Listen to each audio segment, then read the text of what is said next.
Independence Day, a widely celebrated occasion. Everyone's rejoicing, rejuvenating our traditions. But why do I often find myself writing in reflection? Is being independent such an important decision?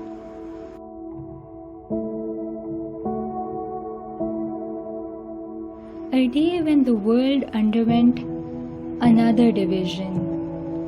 Its people hurt and killed without any provisions.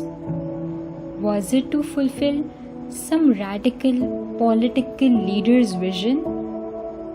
Or the freedom to live and let live the sole reason?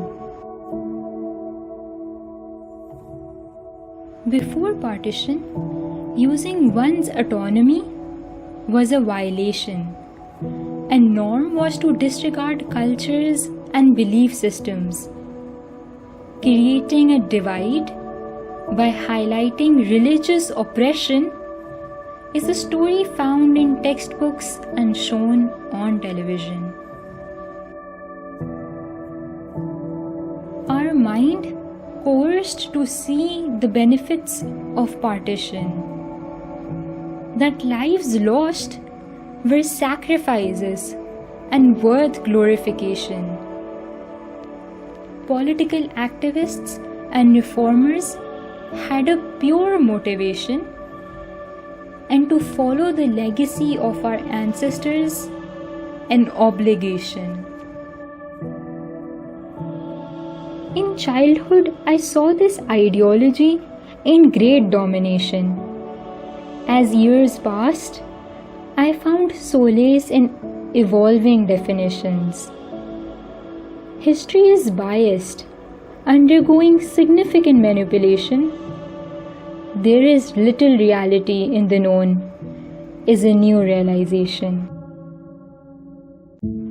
Thinking about these divergences and disagreements, I have stopped questioning why only a few citizens take pride in this country being their identification. Why most of us question and draw comparisons. From street crime to strategized large-scale corruption, widespread poverty in thoughts, morals, and invocation. We often criticize the leaders in our daily discussions, accusing those in charge, blaming it all on the system. Rethink, reanalyze. Who makes a system function? Why, to improve this land, we rarely take any action? By accepting status quo, is this the land we envision? Are we truly independent or living in some delusion?